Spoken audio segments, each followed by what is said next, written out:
This is Jackie with All Access, and I'm here with PJ Bond at Vans Warped Tour. PJ, tell me about your EP or LP. I'm sort of counting. I'm like, nope, that's definitely enough for an LP. Well, this is a split LP with my younger brother, who's my favorite songwriter in the world, but he doesn't tour. So I thought I would use all of the people who buy my records and make them listen to his. So I took my best songs of the time and put 4 of his, not even best, but they're still great. They're better than mine. He's amazing, and I love him dearly. So I thought it'd be a fun project. You are very kind. So it's Brother Bones and Baby Jones. Baby Bones and Brother Bones. I'd say it's been a long day, but it hasn't. It's fun. Brother Bones and Baby Bones. Sure. So check that out. So is there a song on your portion that is most indicative of your sound? I would say on that record, the song "I'm in a Bad Way" probably represents it most. There's a kind of a mix of Ryan Adams-ish alt country and maybe I don't know, My Bloody Valentine guitar parts or something. So, you know. That's quite a mix. So how do you bring that to the acoustic stage, and how does the acoustic stage fit in with Warped? Well, the acoustic stage fits in, I think, beautifully now. It shows how the Warped Tour has grown so much. When I first went, it was 3 stages, all straight punk bands and punk and ska, and I guess maybe 1 hip hop artist. And now you're seeing, EDM music, and I guess that's just EDM, right? So it's like saying an ATM machine.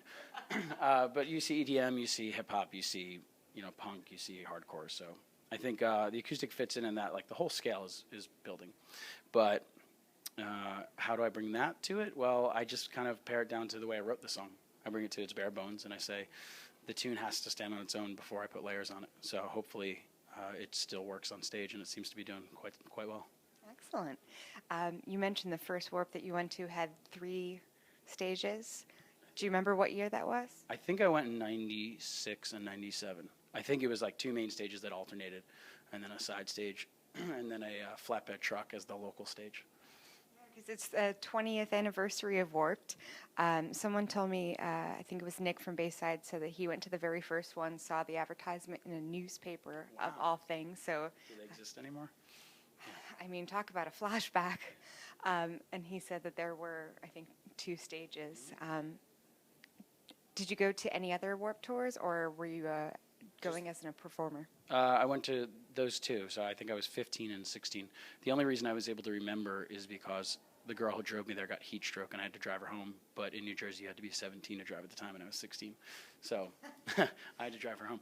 But and as a fellow New Jerseyan, I know what a big deal that is, because everyone else in the country gets their license at 16 except us. Yep. And now it's 18 here, I think. But then I performed. And we're still shitty drivers. No, I'm sorry. We're the best drivers in the country. Well, I moved to North Carolina for a while, so everything evened out. But I performed the entire Warped Tour in 2008 with a band there where I was just a hired guitar player. So that was a very different experience because, most of the bands that are on here are hustling really hard, and they're working all the time to get people to come to the stage to sell every single CD they can. And at the time, I was playing guitar in a band that was on a major label, and they had other people doing everything. So I didn't have to ever worry about merch. I didn't have to worry about, like, promoting it. It was my job. They were like, just show up and play the guitar well. Okay, I'll do that. It works for me. Not a bad gig. What did you learn, though, from that easy gig that has helped you this time around? I learned how hard everybody works behind the scenes. I mean, this is easily one of the best and hardest working crews I've ever seen. The funniest thing is, before we did it, somebody who got fired from our world wrote a big blog about how terrible of a tour this is, and one of the things that he wrote was how bad the food is, which I thought was so hilarious because I never ate better than on this tour, and part of the reason I was excited to come back was just to eat this food. But production is all wonderful, and the stagehands work harder than anybody. So that year in particular, I was like the laziest dude on the tour because all I did was play my guitar. But I learned that they're all hustling, they make it happen every year, and they do it, most of the time with a smile. So when I came back, my goal was to be part of that team, to be part of the hardworking thing, and show people, like, yeah, you deserve to be out here. So I'm trying my best. Working that hustle. And you mentioned the food. What's your favorite Warped catering dish so far? Oh, man. Well, I've recently become a pescatarian, so I eat a lot of fish, and so there's been a few days of really nice fish on this tour that I wasn't expecting, because fish is not cheap, and it's not always easy to prepare when you're making 400 pieces or something. And I was amazed; it was cooked perfectly. Yeah, I was going to say a lot of folks that even attendees don't really see that the level of production that goes into this. They build up all of these stages in the morning, tear them down in the evening, and then move everything to the next city to do the same thing all over again. So I was amazed as well when you said the food was terrible and and production was terrible. Growing up, didn't say that, by the way. no, I know. Just reiterate that. No, he did not. Yeah. Growing up, what music did you listen to? Usually when you're 13, 14 years old, you finally have the ability to choose the music you listen to. So what did you grow up listening to? I started listening to Guns N' Roses when I was 10 years old. And Nice. That was the band that changed it all. Before that, it was the Beach Boys and the Bangles. I don't know why. Because Walk Like an Egyptian. Yeah, that's true, actually. It was the 80s.